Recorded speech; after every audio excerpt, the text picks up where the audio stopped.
Bismillahirrahmanirrahim.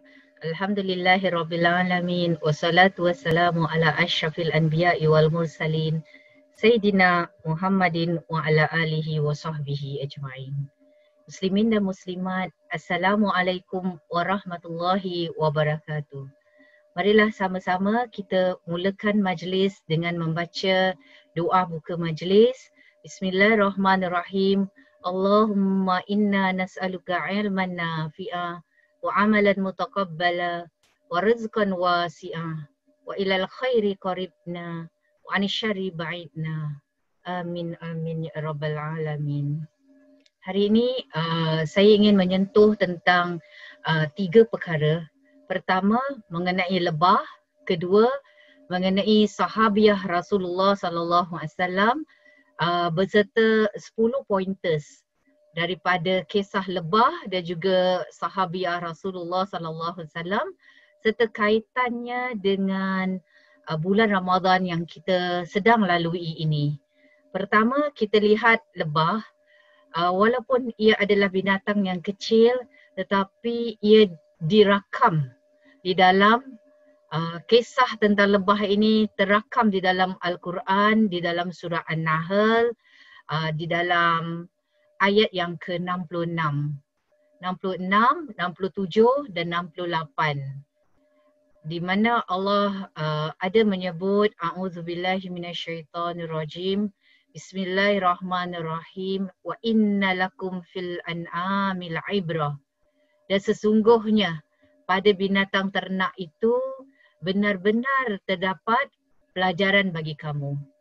Jadi apabila Allah memberitahu bahawa dalam binatang lebah ini atau binatang ternak, ini belum lagi lebah, ini masih umum lagi, an'am iaitu binatang ternak itu ada pelajaran, maka kita perlu tengoklah apa yang kita boleh muhasabah diri tentang binatang ternak ini.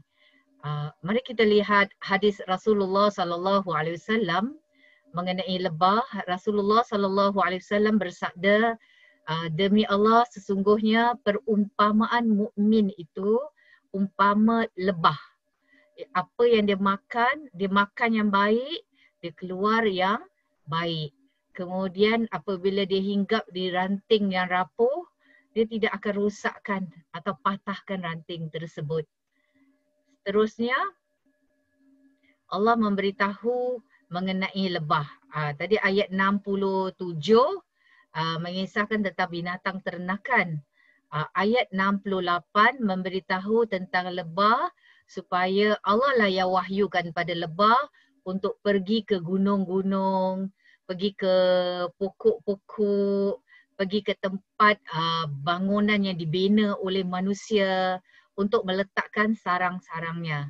Dan Tuhanmu mewahyukan kepadamu, kepada lebah, buatlah sarang-sarang di bukit-bukit, di pohon-pohon kayu dan di tempat-tempat yang buatan manusia. Jadi di sini apa yang lebah sedang lakukan adalah di atas arahan Allah Subhanahu Wa Taala.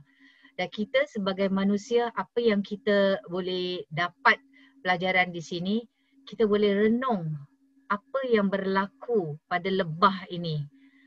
Kerana pertama, dalam hadis tadi Nabi Muhammad sallallahu alaihi wasallam memberitahu bahawa mukmin ni umpama lebah. Jadi kita perlu tahu sifat-sifat lebah. Jadi kita boleh tahu kita ni mukmin, nak jadi mukmin sifat kita macam mana. Dan kedua, lebah ini adalah atas arahan Allah untuk bina, untuk buat sesuatu. Jadi apa yang berlaku di sekeliling kita ni, di alam raya yang ada sekeliling kita ni adalah sunnatullah, ayat-ayat kauniyah yang mana kita boleh ambil manfaat dan kita boleh jadikan sebagai pelajaran untuk kita teruskan kehidupan kita di dunia ini. Dan kita lihat di sini contoh lebah di membuat sarang di pokok, di tempat buatan manusia.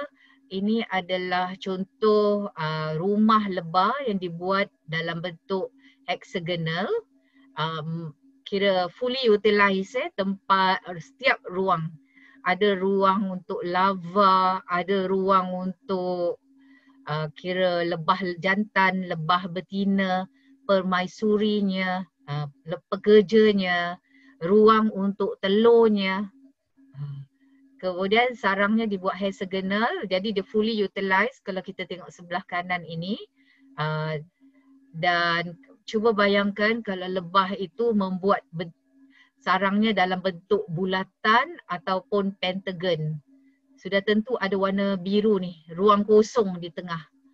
Tapi kerana ia datang dalam bentuk hexagonal, maka setiap ruang digunakan sebaik mungkin. Dan di sini kira ia dibuat daripada metalik lah, madu yang dihasilkan oleh lebah tersebut sehingga kukuh dan mantap dan efisien setiap ruang ini dari sudut ukuran. Ini semua dikaji oleh architecture, engineer, pakar chemistry, pakar perubatan, pakar kira pemakanan, kira banyak pakar yang mengkaji dan ingin mengetahui tentang lebah. Mereka betul-betul mengambil manfaat daripada wahyu yang Allah berikan ini. Kemudian dinding luar maupun lantainya dibuat dari bahan metalik dan nabati. Setiap ruang semua berbeza-beza. Seperti yang tadi Ustazah sebut, ada lebah jantan, betina semua diasingkan. Tempat nak simpan madu pun ada, semua berbeza. Kemudian ni ada sarang yang terbesar, ada beberapa lah, ada kata terhasil 5,400 ditemukan sel sarang yang lebah, sel sarang lebah sekitar 5,400 tahun dahulu di Mesir. Ada yang kata sekitar 4,400 tahun yang lalu. Tetapi ini contoh sarang lebah yang terbesar di dunia, ada di barat, sekitar 1.2 hingga 1.5 meter dan dalamnya ada 500,000 lebah. Okay. Jadi di sini banyak pakar yang melihat dan mengkaji lebah dan mereka mendapat ilham atau idea bagaimana mereka nak fully utilize alat-alat yang mereka hasilkan. Ini namanya proses mimikri. Proses mimikri ni banyak terdapat di zaman Abbasiyah. Para cendekiawan di zaman Abbasiyah banyak menggunakan cara merenung alam, melihat keindahan alam, di samping melihat keindahan alam, mengambil manfaat dan menghasilkan sesuatu, contohnya kapal terbang, alat yang boleh berjalan di atas air, kenderaan yang boleh berjalan di atas tanah, alat-alat kira untuk digunakan di hospital. Jadi banyak alat-alat ataupun transportation, pengangkutan yang terhasil kerana proses mimikri ni. Proses merenung alam, melihat apa yang berlaku di alam.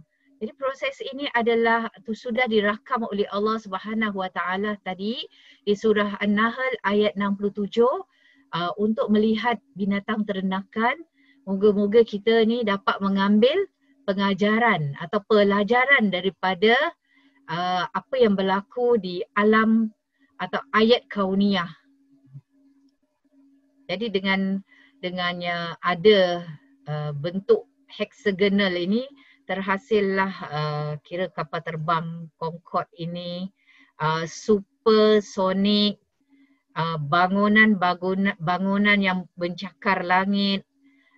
Ini juga di antara contoh bangunan yang tinggi berdasarkan kajian terhadap sarang lebah. Dan ayat seterusnya iaitu ayat 69, di sini Allah meminta lebah untuk makan. Jadi semua lebah ni adalah arahan daripada Allah Subhanahu Wa Taala. Jadi proses merenung alam ini adalah proses yang mana kita amat digalakkan untuk mengambil kira dan mendapat faedah dalam pelajaran darinya. Tsumma kuli min kulli samarat, dan kemudian makanlah dari tiap-tiap macam buah-buahan dan tempuhlah jalan Tuhanmu yang telah dimudahkan bagimu. Dari perut lebah itu keluar minuman madu yang bermacam-macam warnanya. Di dalamnya juga terdapat ubat yang menyembuhkan bagi manusia, dan sesungguhnya pada yang demikian itu benar-benar terdapat tanda kebesaran Tuhan bagi orang-orang yang memikirkan. Bermakna la'ayatan liqaumin yatafakkarun. Dalil atau evidence untuk kaum yang berfikir. Jadi di sini Allah galakkan kita untuk merenung alam, bukan renung saja, mesti merenung berdasarkan ilmu pengetahuan, ambil faedah dan apa pengajaran yang kita boleh sumbangkan dan buat contribution. Jadi ada beberapa contribution atau sumbangan yang telah dilakukan seperti yang disebut tadi, iaitu Concorde, supersonik, bangunan, dan di sini madu lebah, di mana kalau kita lihat kajian di mana bunga ataupun bunga lah, pollen yang dihinggap, maka ataupun bunga yang dihinggap, maka ia akan menghasilkan madu yang berbeza. Dia ada lebih dari 100 jenis madu, 100 lebih jenis warnanya. Maka ini contohnya lagi, ini warnanya macam simen sedikit, tapi ini juga madu. Lebah menghisap sari dari buah atau bunga dan menghasilkan madu yang berwarna-warni. Jadi di sini kita dapat banyak pengajaran yang kita boleh pelajari.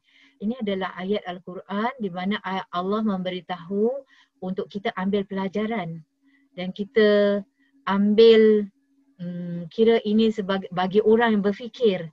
Jadi sudah tentu kita memerlukan kira ilmu pengetahuan untuk memahami apa yang berlaku di sekeliling kita, bukan hanya lebah saja. Dan kita tahu bahawa pakar engineer, pakar chemistry, pakar perubatan, pakar-pakar ini semua mereka ni memberi sumbangan kepada masyarakat.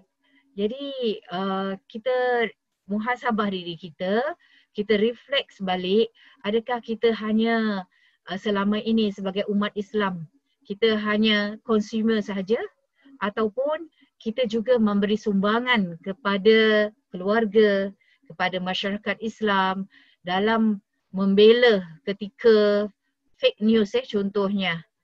Kalau kita tidak mampulah untuk memberi sumbangan yang lebih besar dan hebat, mungkin dalam juga fake news tidak bantu untuk menyebarkan, meletakkan sesuatu bahan yang positif di dalam kira social media kita. Itu dah kira sumbangan yang amat hebat kerana ia akan menjadi ripple effect, sesuatu yang positif dan bukan hanya untuk diri kita, juga untuk sekeliling kita. Ustazah, saya akan teruskan dengan kisah Al-Khansa' binti Amru. Al-Khansa' binti Amru ini, saya ada banyak lagi sahabiah, tetapi saya memilih Al-Khansa' kerana ia jarang diketengahkan. Selalu kita ketengahkan Khadijah, Aisyah, Fatimah. Jadi saya ingin ketengahkan Al-Khansa' binti Amru. Dia adalah penyair yang ada di zaman jahiliyah, dan apabila telah memeluk agama Islam, beliau juga adalah penyair. Tetapi kita akan lihat syair sebelum dan sesudah tidak sama. Dan beliau juga adalah ibunda kepada 4 orang anak lelaki dan keempat-empatnya mati syahid. Okay. Khansa' nama sebenarnya ialah Tumadar binti Amru, tetapi ada kata Tumadir binti Amru. Jarang nama dia tak popular, tapi namanya yang lebih dikenali adalah Khansa'. Dan dia adalah penyair yang terbaik kalau kita letak semacam top in the list, bermakna Khansa' akan duduk di posisi yang pertama di kedudukan yang pertama. Kerana pernah satu ketika seorang lelaki penyair juga bertemu Rasulullah sallallahu alaihi wasallam dan memberitahu bahawa aku dan bapa aku di antara penyair yang hebat. Kamilah yang paling top sekali. Tapi Nabi counter balik. Nabi kata tidak. Yang paling hebat masa zaman jahiliah dan juga setelah peluk agama Islam adalah Khansa. Jadi di sini Khansa dapat kira testimoni dari Rasulullah sallallahu alaihi wasallam bahawa dia adalah penyair yang terbaik. Itu kebolehannya. Jadi kita boleh, nanti Ustazah akan sebut 10 pointers di mana kita tengok kebolehan yang kita adalah. Tak semestinya kita perlu sehebat satu package Khadijah. Tapi kalau kita mampu seperti Khadijah radhiyallahu anha, alhamdulillah. Tapi saya bawa contoh Khansa sebab Khansa kebolehan dia ialah bersyair. Menyebarkan dakwah dalam bentuk kata-kata yang hebat. Bagaimana beliau menggunakan kata-kata yang hebat dan setiap orang yang melihat beliau mendapat ripple effect, percikan positifnya. Dia adalah penyair di zaman jahiliah. Ketika itu kedua adik-beradiknya atau saudaranya meninggal dunia dan dia membuat syair ratapan. Syair ratapan, syair kesedihan ini banyak berlaku di zaman jahiliah, meratap binatang yang mati, meratap raja yang mati, kekasih yang mati. Tetapi Khansa meratap dua saudaranya yang mati dan dia beliau sungguh-sungguh terharulah dengan kematian sehingga dapat menghasilkan syair yang begitu hebat. Tetapi setelah beliau memeluk agama Islam, beliau sering kenang tentang apa yang beliau dah laku di zaman jahiliah. Kenapa perlu meratap, sedih sangat dan dan juga apa-apa yang jahiliah yang beliau sudah lakukan. Jadi beliau merasakan Masya Allah, masa dah suntuk lah. Masa ni yang diberi oleh Allah Subhanahu Wa Taala di dunia ni hanya sedikit, terbatas. Dan beliau rasa perlu effort untuk berjuang dan berjihad fi sabilillah untuk atasi apa yang beliau dah lakukan di zaman jahiliah. Tetapi seni yang ada pada beliau, skill kemahiran yang ada pada beliau, beliau tidak tinggalkan, iaitu kemahiran dalam mengungkap syair. Beliau teruskan. Dan okey, kita lihat di sini beliau mempunyai 4 orang anak dan keempat-empat anak ikut 4 anak lelaki dan keempat-empat anak lelaki beliau didik dengan sebaik mungkin sehingga keempat-empatnya turut serta dalam perang Qadisiyah. Perang Qadisiyah ini adalah peperangan yang berlaku di zaman Saidina Umar dan ketika itu Khansa juga turut sama dalam peperangan tersebut sebagai frontliners. Jadi kita bukan ada frontliner sahaja di dalam keadaan COVID-19 ini ya. Kita juga ada frontliners di zaman Rasulullah sallallahu alaihi wasallam, di zamannya Khulafaur Rasyidin, dan frontliners ketika itu juga merawat pesakit, merawat orang-orang yang cedera. Dan kalau kita lihat dan kenang balik sejarah, mereka tak cukup alat untuk merawat. Jadi seadanya dan orang yang ikut perempuan-perempuan yang ikut taklah seramai mana. Tetapi prajurit yang pergi ni beribu-ribu. Dan mereka tidak ada cawan-cawan, paper cup untuk dituang air. Prajurit dah haus terus pergi ke tempat meja dan ambil air. Tidak. Mereka kena cedok, beri, cedok dan beri. Jadi frontliners mereka ketika itu dan juga frontliners Khansa ketika itu memerlukan kekuatan fizikal juga.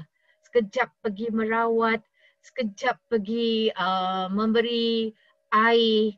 Jadi mana yang mereka boleh isi ruang, mereka isi Dan mereka kira itu satu perjuangan dalam melakukan sumbangan untuk berjihad fisabilillah.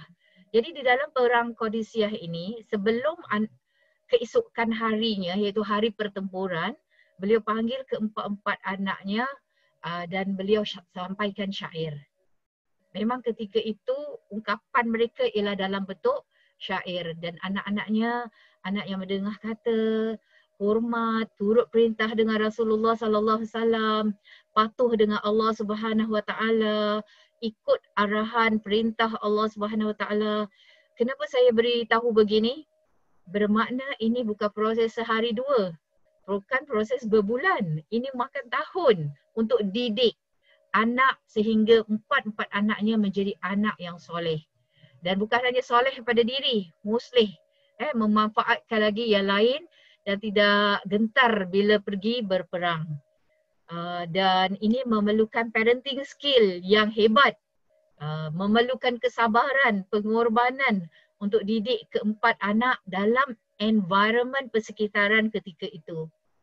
Bukanlah maknanya persekitaran di zaman Nabi dan juga zaman Khulafaur Rashidin semuanya indah. It is already open question, open answer scheme sudah diberi bahawa setiap masa sudah pasti ada dua jalan.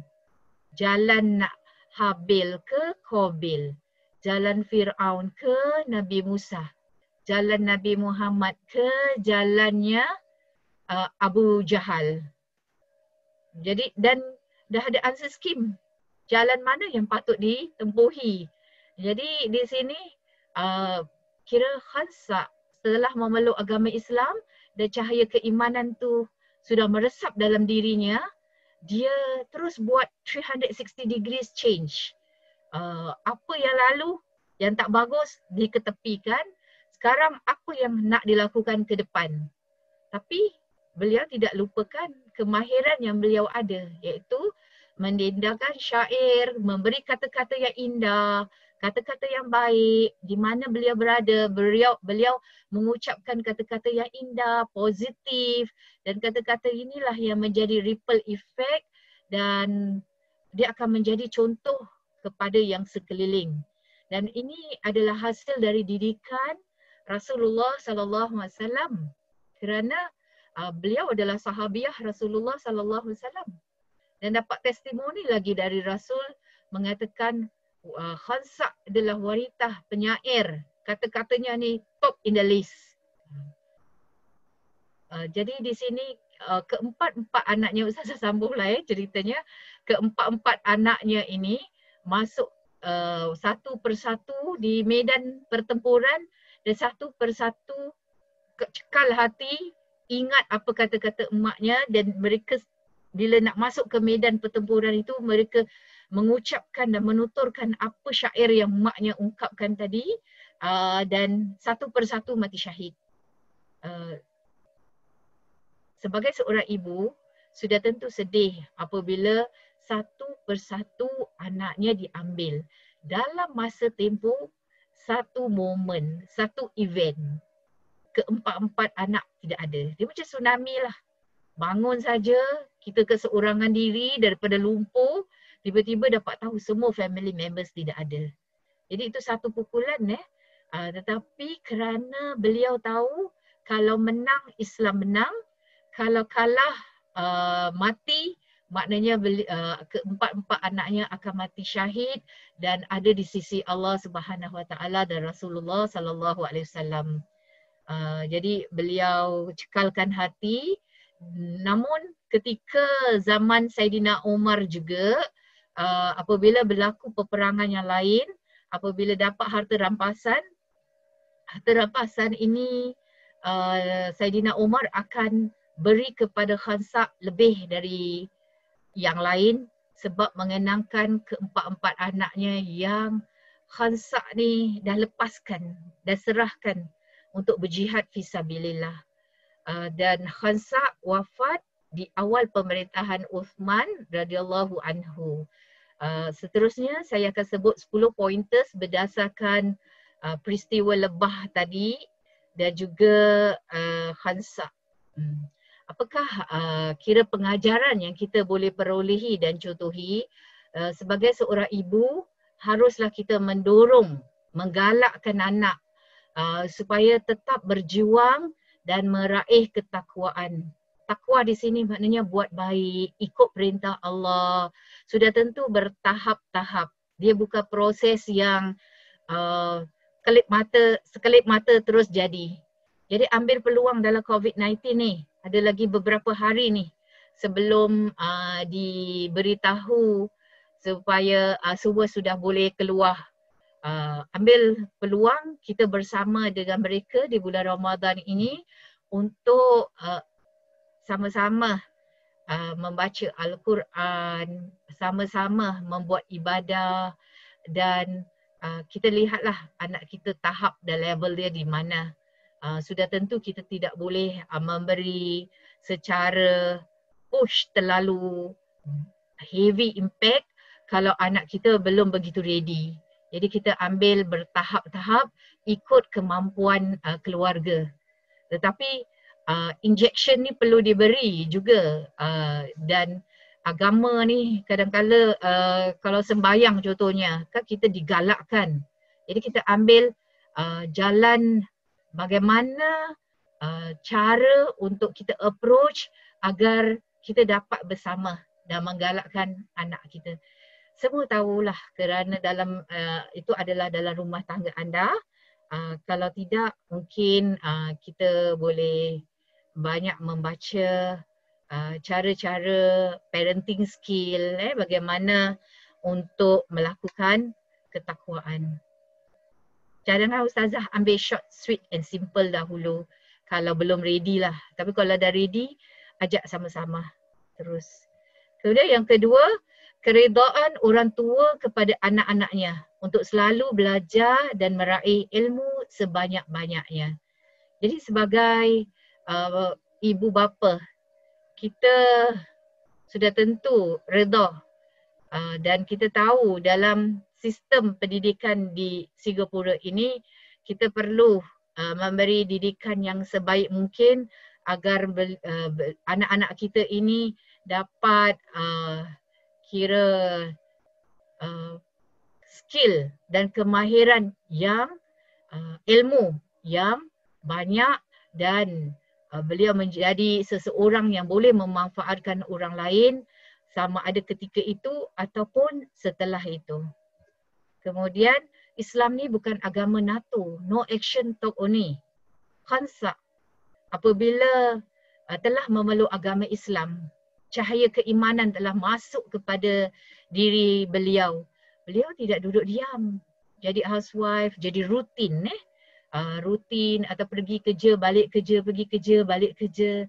Beliau mencari ruang-ruang bagaimana nak mendidik anaknya keempat-empat sehingga jadi seorang pemuda yang bersedia secara fizikal nak tepuhi medan peperangan ini. Mana boleh jadi mana boleh jadi seorang individu yang tidak kuat dari sudut fizikal. Kedua, dari sudut persediaan. Ketiga, dari sudut didengar kata, taat dengan Allah Subhanahu Wa Taala. Jadi ini memerlukan pengorbanan. Dia bukan talk only dan juga kita tahu bahawa Khansa bukan hanya mengucap syair atau menyebarkan syairnya agar yang lain dapat manfaat. Tidak. Beliau turut juga dalam peperangan sebagai frontliners dan peperangan bukan 1-2 hari, berbulan-bulan. Kadang-kala bukan 1 kali 2 kali tapi berkali-kali. Dan kalau kita lihat Khansa hidup di zaman Nabi Muhammad sallallahu alaihi wasallam, zaman Abu Bakar, zaman Umar dan zaman awal pemerintahan Saidina Uthman. Jadi sudah tentu ada peperangan-peperangan yang beliau ikuti. Banyak peperangan yang beliau ikuti. Jadi agama Islam ni bukan agama yang no action, duduk saja. Hanya gunakan satu skill. Tapi apakah sumbangan yang boleh dilakukan, beliau akan tetap lakukan. Jadi sama jugalah ya kepada kita. Seterusnya curahkan sumbangan mengikut skill, kemahiran yang kita miliki. Sebab itu saya pilih Khansa. Saya tidak pilih Khadijah radhiyallahu anha, Aisyah radhiyallahu anha. Beliau kira sahabiah yang betul-betul dekat dengan Rasulullah sallallahu alaihi wasallam.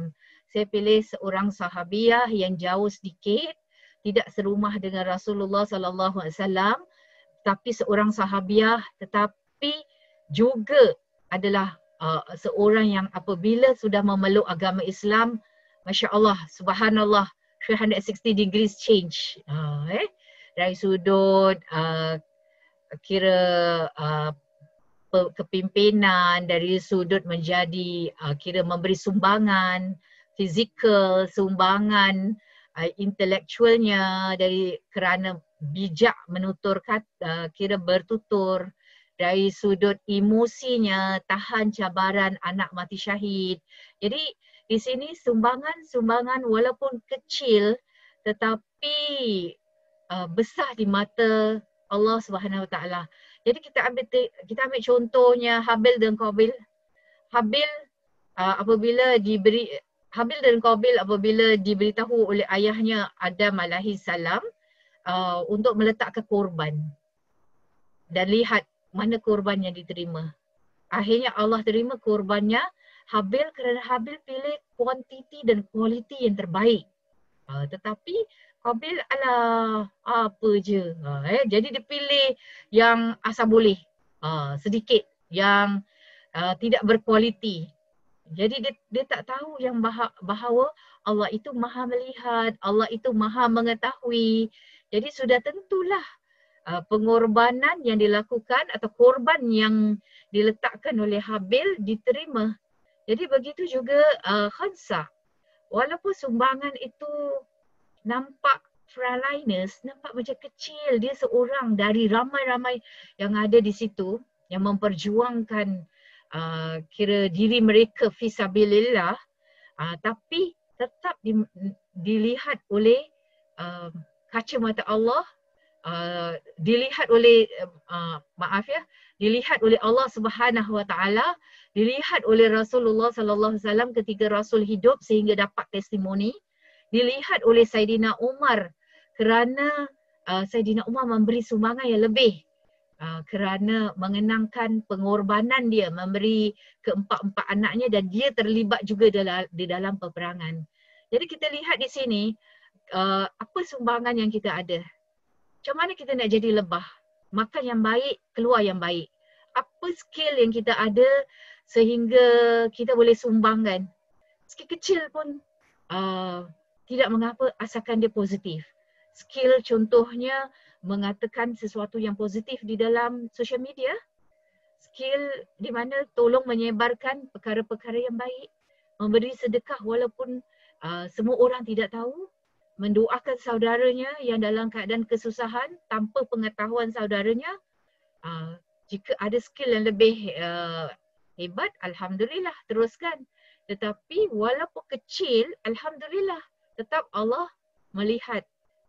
Ya. Terus pointers yang kelima ialah isi hidup kita dengan beragam aktiviti yang bermanfaat. Jadi supaya hidup kita ni ada warna-warni. Kalau tidak, dia jadi rutin dan kita jadi perhubungan kita hanya perhubungan horizontal sahaja. Ya, kita ada solat, kita ada puasa, kita ada iman, kita ada Islam. Nama kita Islam. Kemudian kita ada iman, kita solat, ustazah, kita puasa, kita zakat, kita haji. Tetapi kita ada ihsan juga. Agama Islam ada 3. Iman, Islam, ihsan. Dia bertepatan dengan hadis Rasulullah sallallahu alaihi wasallam di mana Jibril menyamar sebagai manusia, datang jumpa Nabi dan bertanya apa itu iman, apa itu Islam, apa itu ihsan. Jadi kita ni ada iman, Islam, ihsan. Triple I. Ya, kita ada iman, ada Islam. Tapi ihsan. Ihsan ni maknanya bukan hanya untuk kita tetapi untuk orang lain. Jadi apa sumbangan kita untuk orang lain? Agar orang lain juga mendapat manfaat dari kita dan kita berbagi manfaat. Jadilah muslimah yang luar biasa. kita tak nak jadi biasalah. Kita nak perbaiki dalam bulan Ramadan ini. Kita menjadi yang lebih hebat dan kita boleh jadi lebih hebat. Jadi kita perlu ingat kita hidup di era kini, maka bila kita pandang belakang, kita tengok apa berlaku dengan Khansa, apa dia ayat Al-Quran yang Allah sudah beri tentang lebah, kita naklah jadi producer, kita nak memberi sumbangan, kita nak jadi Khansa lah. Walaupun sahabiah bukan yang duduk serumah dengan Nabi, tapi sudah dapat testimoni daripada Rasulullah sallallahu alaihi wasallam, dapat testimoni daripada Saidina Umar. Jadi kita nak jadi sesuatu lah yang boleh memanfaatkan, pandang belakang, atur planning sekarang untuk masa depan yang baik. Masa depan tu boleh 5 minit kemudian, boleh esok, masa depan tak semestinya jauh lagi. Sebab seorang mukmin yang baik adalah hari ini lebih baik dari semalam, esoknya lebih baik dari hari ini. Jadi dari kisah yang dibawa tadi tu, semoga ada perubahan dalam diri kita sehingga kita ni hari ini lebih baik. Kita nak buat satu sumbangan lah, untuk diri, untuk keluarga, apa lagi sumbangan. Walaupun kecil tapi untuk masyarakat yang kita boleh lakukan. Jadi perlu pandang belakang, kita adalah manusia ataupun Muslim atau Muslimah yang hidup dalam 3 era dahulu, era hari ini untuk kebaikan era masa depan. Okey, terus letakkan niat lillahi ta'ala. Sebab priority choice, first choice mesti Allah Subhanahu Wa Ta'ala. Baru doa kita husnuzon, baik sangka kita kepada Allah will reach above langit ke-7. Pernah satu ketika malaikat mengatakan, kenapa lain hari ni dengar suara dari tempat berbeza, jauh di dasar laut, kemudian dalam perut ikan. Kenapa doanya sampai ke langit ke-7? Jadi didapati rupanya Nabi Yunus sedang berdoa dengan betul-betul ikhlas, dengan niat yang baik, dengan betul-betul taubat kerana Allah Subhanahu Wa Ta'ala, doanya sampai. Jadi kita tak nak jadi orang yang hanya rutin pergi balik, doa kita tidak sampai kepada Allah Subhanahu Wa Ta'ala. Segala amal kita hanya horizontal, kehidupan di dunia sahaja, tidak dapat reach to Allah Subhanahu Wa Ta'ala. Jadi sampai saja dekat langit, dia jatuh ke bawah balik. Tidak tercatat di dalam buku amalan. Jadi dengan lain perkataan, first thing ialah mesti letakkan niat ilahi ta'ala. Benda-benda lain dapat, itu adalah perkara secondary, sampingan. Yang ke-8, jadilah seseorang yang hari ini lebih baik dari semalam. Kalau kita lihat esok lagi teruk daripada hari ini, something is wrong. Kita kena check balik semula, atau esok equal tu hari ini. Itu kira pun ada sesuatu yang kita tidak lakukan, sebab seorang Muslim yang baik adalah hari esok dia lebih baik. Maknanya more than hari ini. Jadi dari pointers ini mungkin kita boleh ambil 1 point, 1 point per day untuk memperbaiki diri kita. Seterusnya, Muslimah yang produktif. Kita nak jadi producer ni, seperti lebah. Makan yang baik, keluar yang baik. Hasil dari cerita lebah, pakar-pakar dari luar, pakar engineer, pakarnya kira perubatan, pakarnya kira media, pakarnya architecture, chemistry, semua ambil dan ingin meraih manfaat daripada apa yang terdapat dengan lebah. Jadi kita ni sebagai Muslimah yang produktif, Muslimin pun sama ya, yang produktif dapat mengurus masa sebaik mungkin. Setiap hari diberi 24 jam, semua orang sama dapat 24 jam satu hari. Tapi bagaimana kita mengurus 24 jam tersebut? Ada orang 24 jam dia boleh urus negara. Dia boleh dapat buat banyak perkara yang bermanfaat. Tapi ada orang 24 jam, kenapa hari berlalu dah tak ada apa aku buat? Jadi tak ada apa-apa. So hari ni dia lebih teruk dari semalam.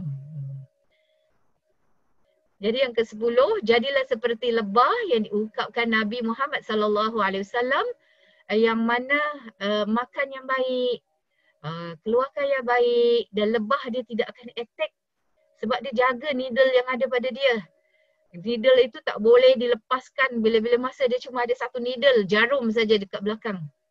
Kalau dia lepaskan pada orang yang attack dia, dia mati. Jadi sudah tentu ada banyak lagi kajian tentang lebah, bolehlah baca di sampingan. Tetapi di sini jika Nabi Muhammad sallallahu alaihi wasallam mengatakan bahawa jadilah seperti lebah, sebab Nabi mengumpamakan orang yang mukmin. Orang mukmin ia adalah iman. Iman adalah sesuatu yang abstrak. Yang kita tak boleh dapat rasa. Kita tak boleh nampak. Jadi Nabi berungkapkan dengan lebah. Sesuatu yang konkret. Boleh tangible, boleh nampak depan mata. Jadi kita kajilah lebah. Bacalah buku. Atau tengok YouTube tentang kejadian lebah. Apa uniknya lebah sehingga Nabi Muhammad sallallahu alaihi wasallam mengatakan jadi macam lebah. Maka lebah makan yang baik, hinggap dekat tempat lain, tak kacau orang lain, ranting tak rapuh, tak ganggu orang. Tetapi ialah kalau diganggu baru dia firm, bertindak. Tidaklah lembik, langsung tidak lakukan. Jadi di sini kita selfie diri kita, dan apa kaitan dengan Ramadan? Dia bertepatan dengan surah Al-Fatihah di mana Allah memberitahu tunjukkanlah aku ke jalan yang lurus. Ihdinas siratal mustaqim. Tunjukkan aku ke jalan yang lurus. So jalan lurus tu jalan apa? Inilah jalannya. Jalan yang mana membawa kepada positif. Jalan yang menuju kepada ke syurga. Jalan yang membawa kepada sesuatu yang takwa, yang baik. Dia akan jadi cycle buat baik, akan dapat baik. Kemudian nak menunjukkan orang itu dia dah bertakwa, dia dapat takwa dari Allah Subhanahu Wa Taala. Dia rasa senang nak buat ibadah, dia rasa senang nak bermunajat dengan Allah Subhanahu Wa Taala. Hati dia rasa lembut dan tenang. Jadi itu yang kita nak, supaya hati kita ni tenang. Tranquility bukan happy. Happy tu boleh happy senyum dekat luaran sahaja. Tapi kita nak dalaman ni tenang. Dan di sini juga Allah ada ungkapkan dalam surah Al-Baqarah ayat 183 di mana di akhirnya Allah sebut la'allakum tattaqun. Di awal Allah memberitahu tentang puasa itu hukumnya wajib, tetapi di akhir Allah memberi satu kata-kata semangat, iaitu moga-moga. Ini moga-moga yang boleh tercapai. Kamu menjadi orang yang bertakwa. Jadi hasil daripada lebah, hasil daripada kisah Khansa, 10 pointers yang dibentangkan itu, kita gunakan sebaik mungkin agar kita punya hari ini lebih baik dari semalam. Itu adalah terdapat di dalam hadis riwayat Bukhari dan Muslim. Sesungguhnya orang yang paling berjaya ialah hari ini dia lebih baik dari semalam. Gagal kalau hari ini dia lagi teruk dari semalam. Terpedaya kalau hari ini dia sama macam semalam. Jadi kita cuba manfaatkan apa yang dikongsi. Ustazah doakan semoga semua mendapat segala amal-amal yang kita lakukan di dalam bulan Ramadan ini diterima. Kita dapat mencapai Lailatul Qadar dan kita dapat meng-crown takwa yang diingini, dan segala yang kita usahakan di bulan Ramadan dia menjadi sebati dalam diri kita sehingga kita keluar dari Ramadan juga di dalam keadaan yang subconsciously dia menjadi sebagai kehidupan seharian kita, dan kita dapat jaga di dalam 11 bulan yang lain juga. Syukran. Wassalamualaikum warahmatullahi wabarakatuh.